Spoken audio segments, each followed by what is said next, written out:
This little baby is crying because starting today, he will be staying at an unfamiliar location that will become his temporary home. Left with just one single pair of clothes, this baby is among the 300 plus people in Kajimawatte, a dense neighborhood in an impoverished part of Colombo that lost their homes to a massive blaze last night. It took approximately 1 hour for the blaze to render these people homeless.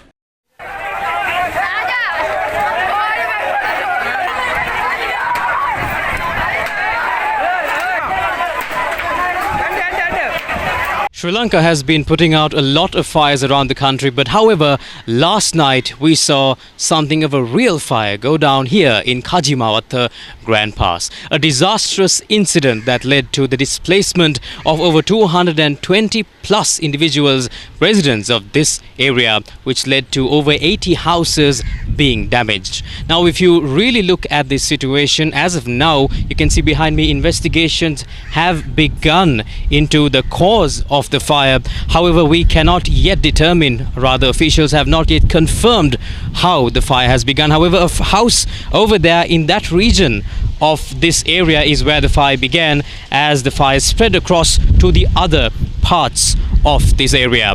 It should also be noted that people, the residents, tried very hard, as they spoke to us, they said, to make sure they evacuated as much belongings as they could at the time, but however most of the residents could not make sure to get most of what they had. It should be noted that this is the record third time that in this area a fire has come out like this, a record third time, and it is up to the authorities to give compensation for incidents such as this. However, according to the people on the ground who spoke to us, no such compensation had been given as of yet. The folks at Kajimawatte lost their homes to fires 3 times before, and once again, with tears in their eyes, they were forced to look on as the fire engulfed their homes.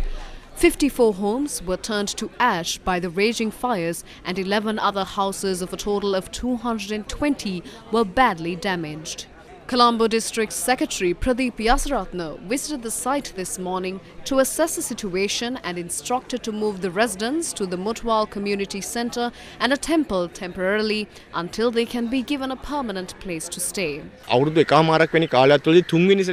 Within a year and a half, this is the third time this neighbourhood went up in flames. We made repeated requests to the Urban Development Authority to provide an alternate solution to the housing issue.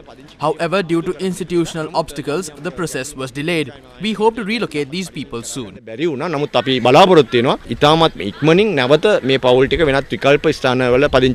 area that was burnt to the ground is a place where people were housed temporarily until they can be moved to a housing complex owned by the Urban Development Authority.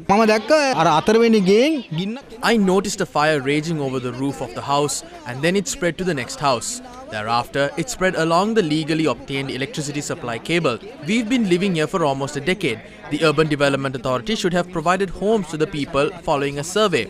A token system was also implemented and several houses were removed. I owned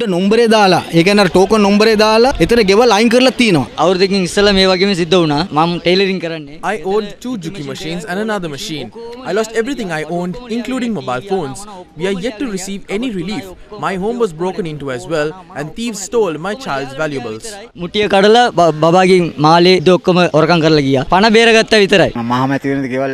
After the election, a raffle took place and I was awarded the 14th unit in the 6th floor. I am yet to be given the keys to that house. When the MP's houses were set on fire, money was provided to recover the losses. However, poor people are treated differently.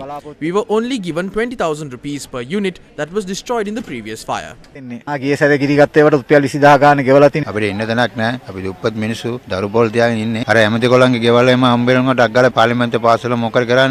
Prime Minister Dinesh Gunawardena chaired a meeting over the incident today and instructed officials to explore the possibility to stop using Kajimawatte as a way station for temporary housing. The first was reported on the 15th of March 2021. This was an area with many unlawful constructions. We informed the Urban Development Authority about a dozen times to take action on the unlawful constructions, but it did not happen. There were some residents who owned multiple vehicles. There were some who were given multiple housing units, but they wouldn't stop until the entire family is given a unit each.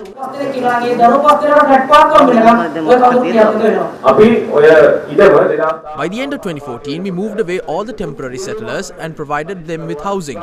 Every single person in Kajimawatte was given a house. The land was free of people. However, within a few days, unlawful settlers occupied the property.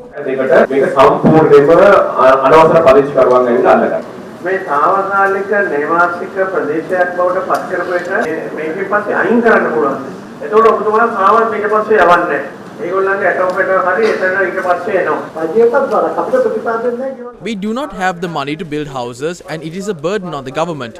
We will call for a report on the matter and make public the findings.